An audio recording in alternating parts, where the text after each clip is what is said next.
talk to the high school advisor and tell him I wanted to go to college and I wanted to, take a wrestling scholarship. And the advisor just told me, no, you'll never make it. You're not good enough. They're like, you want to go wrestle in college? And like, you'll never make it.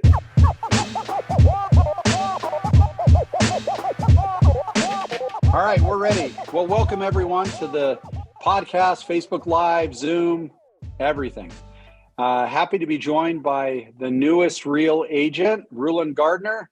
Rulon, got to meet him last week in St. George, Utah. He's got a fantastic and fascinating story. So we've got about a half hour. Let's take the first 10 minutes and talk about kind of, Rulon, your background growing up in Star Valley, Wyoming, the land of my wife's forefathers. Talk about kind of your college experience into the Olympics. So kind of for those who have been in a cave for the last 20 years and don't know who you are, talk a little bit about who is Rulon Gardner. Well, you said been in a cave for the last 20 years. Most of the kids I coach and teach nowadays weren't born when I actually won the gold medal. So it's kind of, they're like, did you used to wrestle? So the whole story is kind of crazy because, some people that, they're destined to be great in life and in athletics. And so for me, I grew up in a town called Afton, Wyoming. It's, right in the middle of the mountains up by Jackson Hole. It's beautiful. The winters are really tough and really long. You learn how to kind of survive on basically your own instincts. And, I was the youngest of 9 kids on the farm. And so I just kind of learned how to work hard as a young kid. And, as we were growing up at 8 years old, I had lost a brother that year to aplastic anemia. It's a bone marrow, basically a disease where, he ended up passing away. That same year, our barn burnt down. I remember being outside.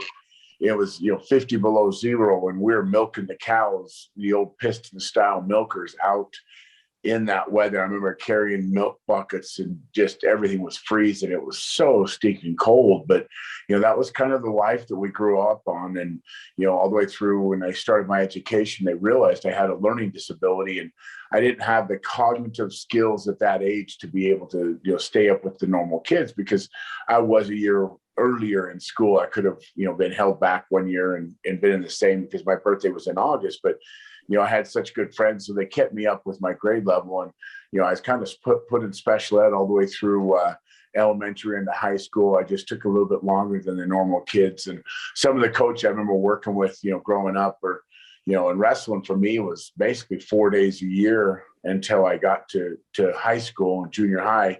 And that's when it got a little more serious. But, the childhood was just spent working on the farm and, being the youngest child. There's a term we used on the farm where the cow manure runs downhill. Being the youngest child, you got sometimes the work that nobody else wanted to do. And it was my responsibility. And that's the way I looked at it. So I was willing to step up and do whatever it took to help the family. And ultimately, going through high school, I had a special ed teacher. He's like, man, he's like, Rulon, he's like, you got something in you, you have something in that vision. He said, if you come to school every day and you work hard, you give 100%. He's like, you're going to be successful and you're going to succeed at life. And that was kind of my perspective is may not be the best, may not be the toughest, may not, be the smartest, but I'm going to give everything I got every day. And ultimately, I couldn't beat my brother until the end of my junior year. And he was a senior. Coach is like, you finally beat him, but he's a senior. You got next year. I says, as for me, I'm like, as long as I don't have to go out and milk the cows and I get to go watch state, I'm like, I don't even care.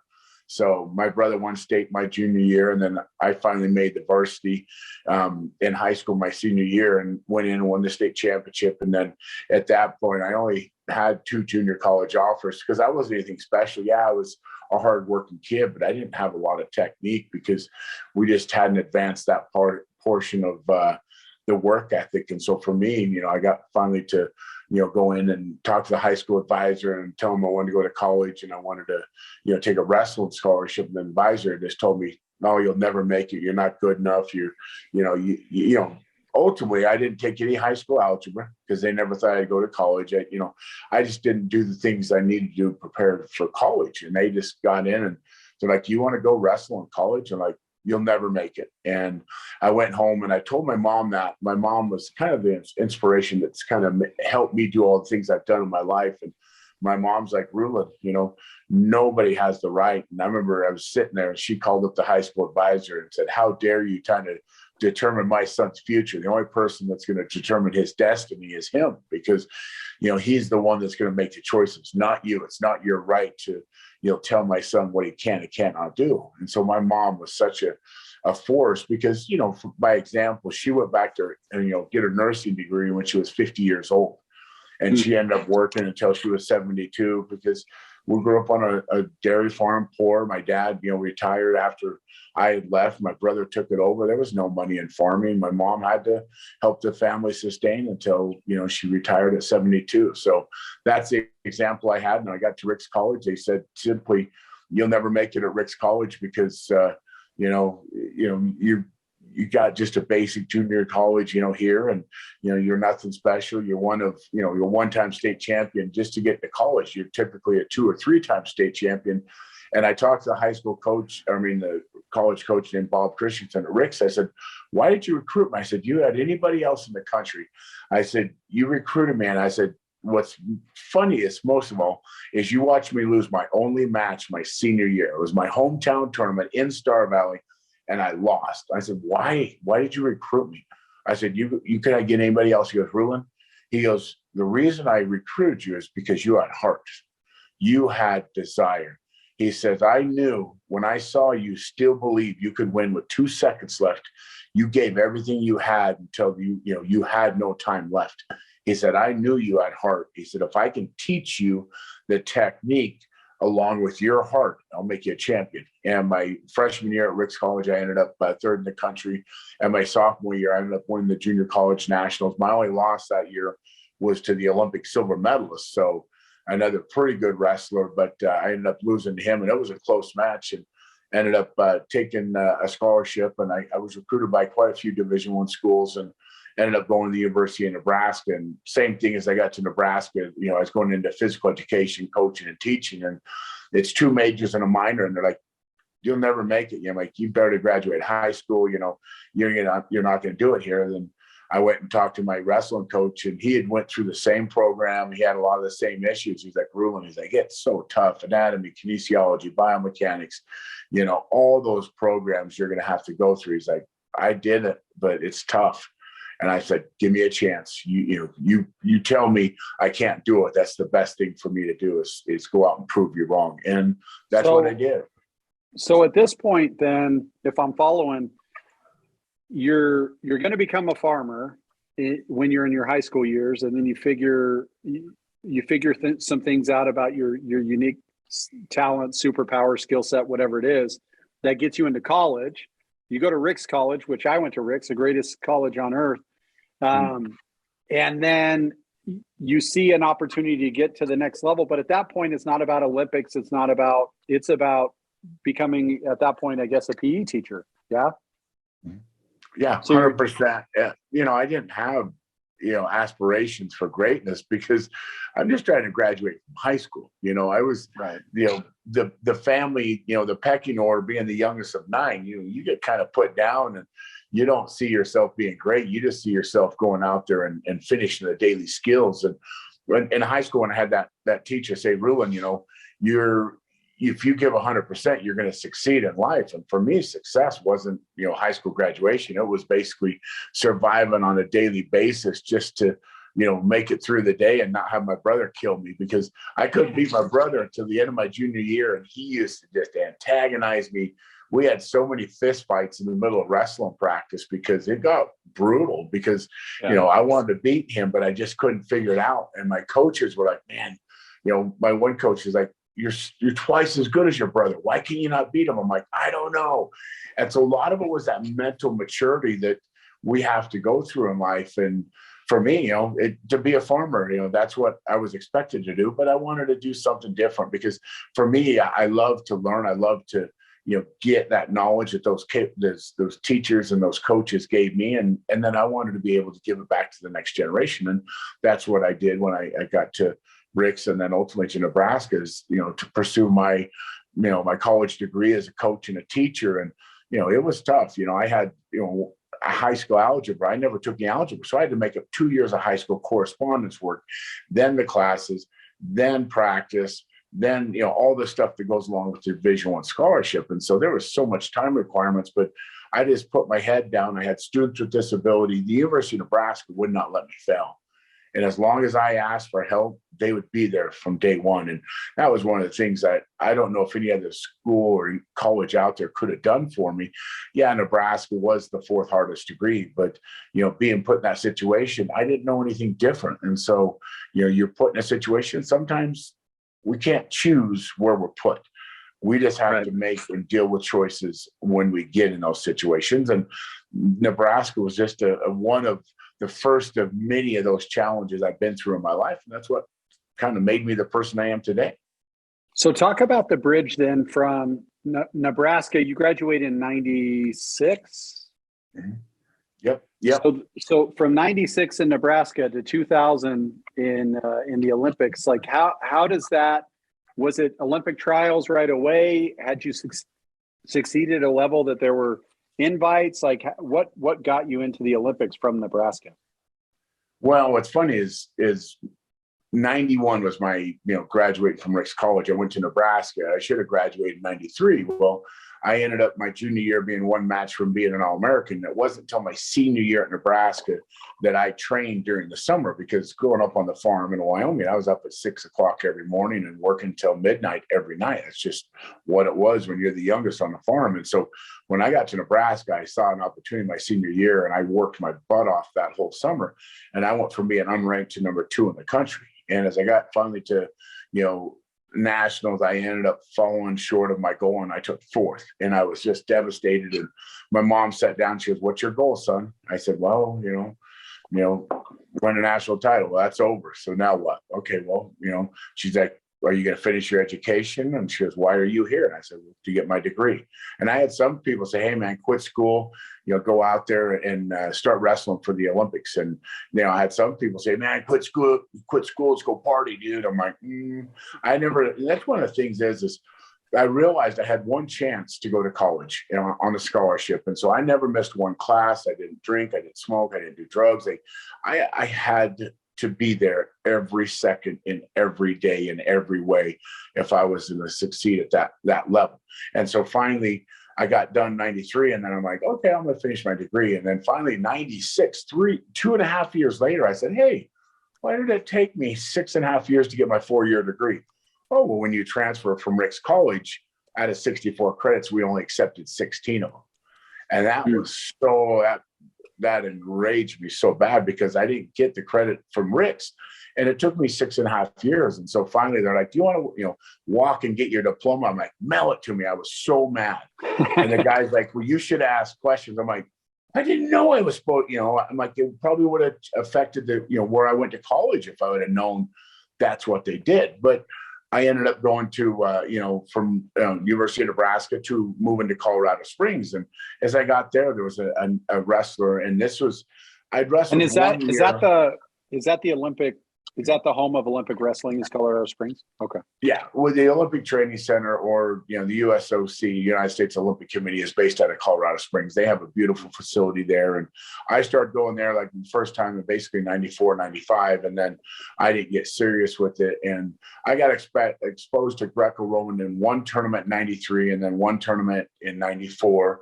And then 95, I did 2 tournaments, and then 96 is when I was going to go try to make the Olympic team at Greco. And so I was slowly getting exposed to it. And what Greco-Roman is, it comes from the Greeks and the Romans. It's the second oldest sport in the world. And so the history of it is pretty amazing. And so I got exposed to it, and we had an American named Matt Ghaffari, who was second at the Olympics in 1996. And as I went in, I tried to make the 96 Olympic team. I didn't. Matt Ghaffari ended up going in and winning the Olympic silver medal. And then so 96, 97, I moved to Colorado Springs and started training full time. And Matt Ghaffari took a year off. And so I went to the Worlds, and I was pretty successful. I was a good hard pusher. And that's what one of my coaches, like, man, he's like, "Rulon, you have no technique. You're short. You're not that, strong." He's like, "But what you do have is your heart. Your heart is what's going to drive you, your work ethic, your desire." And, some of the workouts we used to do, I remember when we first got there, and this guy was named Steve Frazier, and he was an Olympic champion. And he taught us to go out there. We had one match. It was called the grind match. It was 2 straight hours. And it was the most amazing thing, when you first got into middle of it. I can't make 2 hours and the doubt, because a typical match is 9 minutes. And you go 9 minutes and then 15 and 30, 45, you get to an hour, you're like, this is nuts. I'm like, I'm only halfway done.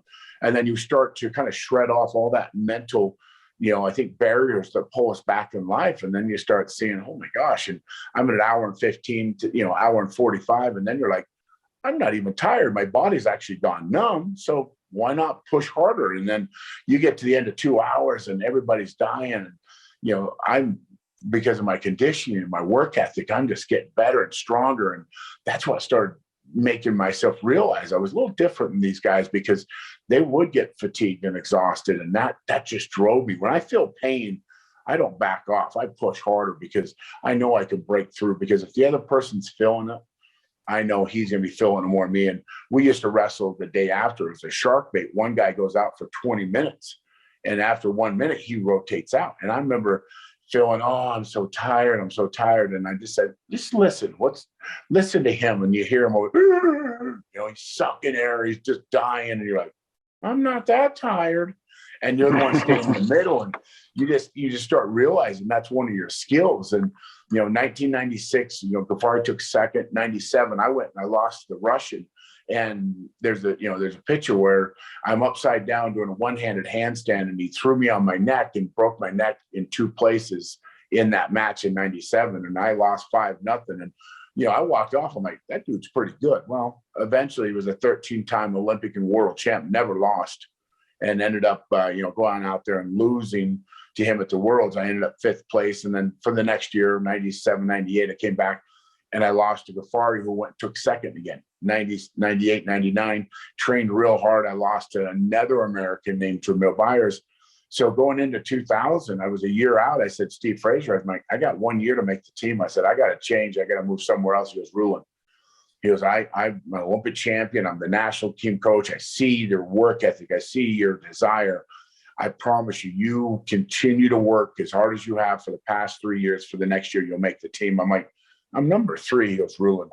He goes, I watch you every day. You work harder than anybody else in the room. You're more dedicated. You do stuff above and beyond. Because after a 2-hour match, I'd get up and do extra sprints. Because when I realized all the guys that were just as good as me, they were just as good as me. And if I worked just as hard as they did, they'd always be just better than me. Right. And so the only way I could make up for that is outwork them. And so I started putting extra time in, extra effort in. And every day I asked myself 3 things. Did you do your absolute best today? And if I said yes, I was good. If I said no, what else are you going to do? And is there anything else I can do in my potential, today that'll help me reach my goal? And, if I wasn't satisfied, I would find other things to do. And I just kind of found those things in me. And I finally got to the Olympic trials in 2000 and went in and made the Olympic team. So there's so much here, Leilani. I know you're taking notes. I love, Rulon, when you said, when you feel pain is when you push. I think as real estate professionals, we've been in a market where there's been pain around getting buyers' offers accepted. But the reality is what we're talking about is not even production, it's effort. And that's what I love so much about your story, Rulon, is you eventually get to that peak where you win the most coveted, you attain the most coveted item in that sport. But it's a tale of like, I took 4th and I took 3rd and I took 5th and they told me to keep going. And then I love where you talk about Steve Frazier, I think was his name, who you were to the end of your rope. And you're like, I've got to get out of here and go somewhere else. And then just having that voice, somebody telling you like, bro, just keep going at what you're doing because you're about to break through. And so Angie and all you team leaders out there, I think you can relate to that as well, because you've had those conversations with agents where they go like, I'm at the end of my rope. Like I've tried everything I can try. But in the background, you've seen them pushing and working and doing what no one else is willing to do. And so at some point that breakthrough is going to come. So Rulon, we've got about 15 minutes. Talk about the Olympics. You get there. There's not a lot of expectations on you, which is a great place to be in, right? It's different approaching something like that without expectations, as opposed to never having lost, never been defeated, and all the pressures on you. So talk about your Olympic experience when you won the medal and kind of how you ended up there. Yeah. And, I'd love to.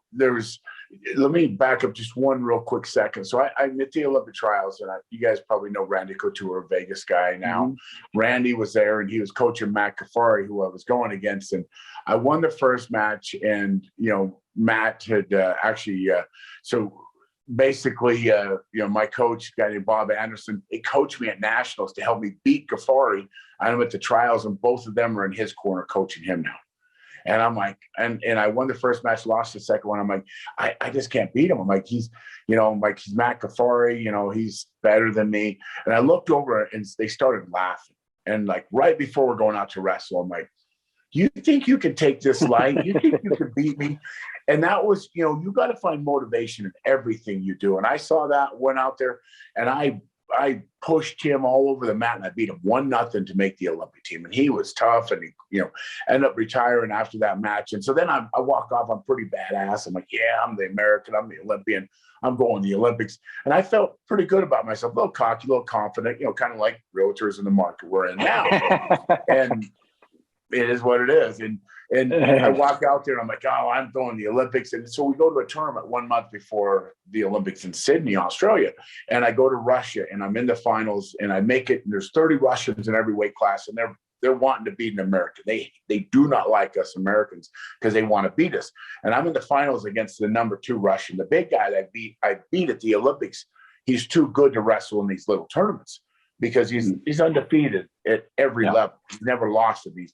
And so I go out against the number 2 guy. I'm like, oh, I'm going to show him how good I am. I'm going to come on. I'm going to attack you. Because as a heavyweight, most heavyweights start here and they get tired. I start here, and it's kind of sick and disgusting. But the more you sweat, the better and the harder it is to get a grip on you. I love to get dirty and just start working my butt off. And I actually got stronger as the match went on. And this match, I went out there and I grabbed the Russian and I went right after him. He hip tossed me and pinned me in 13 seconds. Wow. A month before the Olympics. And I walked off, and I'm like, I hadn't been pinned since junior high. And I'm like, you need to, and I was devastated. I grabbed the table. I put everything on the table. I said, you got 1 month of training. I said, get rid of all the crap, the ego, the attitude, all the don't you know who I am, all that kind of garbage. I said, we got 1 month. What are you good at? Hard work, discipline, dedication, devotion, perseverance, all those things. That's who I am. Let's go. So do you think, reflecting back on that, would you have won a month later at the Olympics had you not lost the month before? No, I would have been there in a la world, because cocky and top of the world. And, and we know people in our world that, life is good and they're on the top of the dog and everything's great and wonderful.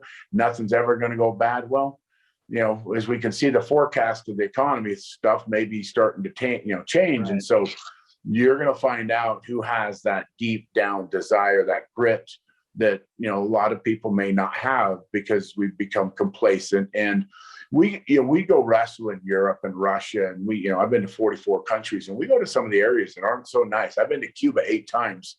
And that was before it opened up, before it started getting nice. I was back in the day where they had Olympic champions that are as tough as nails. And so going into Sydney, I got there. I'm like, everybody's like, let's go party. Let's go to Bondi. Let's go, it's the Olympics. We can go to any sporting event free. And I got there. I said, I'm going to go to one volleyball match, and we'll watch Team USA. And then from then on, focusing. And that's what I did. And I realized when I got there, I had one chance. I can always go back and visit Sydney. But if I'm there for a job and a purpose, I'm going to do it. And so I focused all my energy 100% on getting, ready for the match. And I went out my first match, I won 8-2, second match 6-0, third match I won 2-1. My fourth match, I was losing to the Israeli, who was actually born and raised in Russia. And this guy, I'm only 6'1", so I'm not that much of a specimen. This guy I'm wrestling 6'6". Karelin was 6'6". These guys are 5 inches taller than me. He looks like Mr. Clean and just so muscular, and they may have used enhancements, but as Americans, we got tested all the time. And so I was just Mario Lopez said, he's just a pudgy little farm boy from Wyoming. I'm like, thanks, Mario. But, it's just how people, it's the way I was. I worked my butt off. And, as you go through the match as I go and I wrestle Corell and the semifinals, I come back and I'm losing 2-0. I come back and I won 3-2. And I just outlasted him. Just tired him down. At one point, I threw him. I split his chin open. I just wanted it more because I didn't have a reserve. I didn't have a filter saying, you did just good enough. The only thing I had was 100% commitment. So I went out there. I won the semifinals from being down 3-2 or 2-0 to 3-2. And then I moved on to the finals. And right before we wrestled, everybody's like, oh, Corell. And they invited everybody to his retirement party before we wrestled because it was a pre-dawn conclusion that I was going to lose. And, I'm like the agent that goes out there and says, well, I may not have the name or whatever that the other agent has, but I got the things that are going to help you get the best house or sell the best house.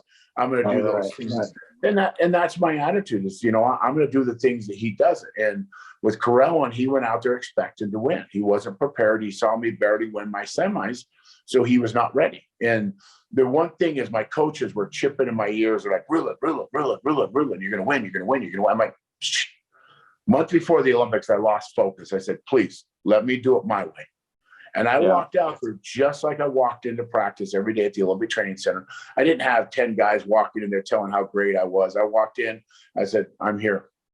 Who's my opponent? And in my book, as I'm walking behind him, I'm seeing his head. I'm like, he's a big dude. Let's go. And I didn't think, oh, he's 13-time world and Olympic champ. I saw him as a big guy. And a lot of people think of a mountain and say, oh, that's such a big obstacle. And I think it's such a great opportunity. I'm expected to lose. I'm expected to not be in the match. So you know what? I got nothing to lose to give 100%. And I know we have short time, but this is not one of the most profound tournaments. And I won the Olympics and I beat Corell and 1-0. And it was just, dramatic. And, everybody said, what are you going to do? And I did Leno, Letterman, Conan, Rosie. And they're like, how did you win? I'm like, I don't know. They're like, think you could win? I'm like, no. I'm like, the opportunity. And that's one thing about it. I have no expectation. And I'm just starting to learn the real estate business. I have no expectation of reaching all these benchmarks. I have an expectation of being trained and taught. That's why I want to get to know you guys, because you have a system. I want to learn that because you guys are successful. And I want to, use my past to help create my future. That's my goal personally. But that's what we have to do. And after I won the Olympics, I didn't have an expectation to win. They're like, well, didn't you think you're going to win? I'm like, no. All I asked for was an opportunity to win. And so after I won the Olympics, I came back the next year and I did all these great and wonderful things. And I've been to Vegas, hundreds of times doing speeches, motivational stuff. And I come back and I get back and I make the world team in 2001. I get ready and I go and I'm at the World Championships, and the same Russian that pinned me in 13 seconds.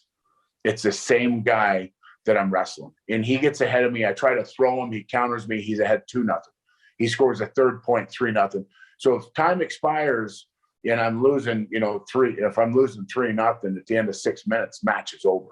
And so I'm sitting there wrestling. I'm busting my butt. And finally, I'm losing to him. What am I going to do? And I had 15 seconds left. And I've been throwing them, and the referees could have gave me a few calls. I could have gotten a few points that should have gone my way. But you're not going to get points when you're wrestling in Europe and wrestling Russia. Russia is, that and hockey are their two sports, is wrestling and hockey. They're dominant. And so I'm out there. I got 15 seconds left. I thought, you know what? You got this. You won the Olympics last year. You don't need to prove yourself. I'm like, get out of here. You got 15 seconds. And the referee's holding him off. And I'm stepping, and I'm just waiting. And he blows the whistle. I step in, I throw him, and I pinned him as time expired. If I would have lost the quarterfinal match, I'm out of the tournament. But I threw and I pinned him. I moved on to the semis. And Yuri's about 6'5", and then the guy in the semis was 6'7" from Bulgaria. And I threw him actually to his back, and I ended up beating him 3-0 in the finals. Was a guy from Hungary who was 6'7". And I'm sitting at the weigh-ins. I'm like, I'm the shortest heavyweight by 4 inches. And the Hungarian goes, Rulon, you're the only one with Olympic gold medal. Even though you're short, we don't feel sorry for you. And I did. I knew how to play the game. I'm like, I'd beat them. I'm sorry, buddy. And I'd help them up. But hey, bud, it's good to see you. And their teammates are like, nobody loses, because America, we're not that good at Greco-Roman. So they think they're going to beat us. And so they walk off the mat. They're like, you lost to an American. Oh, it's my buddy Rulon. No, he's an American, but he's my buddy. So you got to learn how to play that little game, because you never call anybody out. You never get up and say, I want you, you're mine. You do that, people will prepare and they'll learn how to beat you. You go out there, you treat people with respect, you give 100%.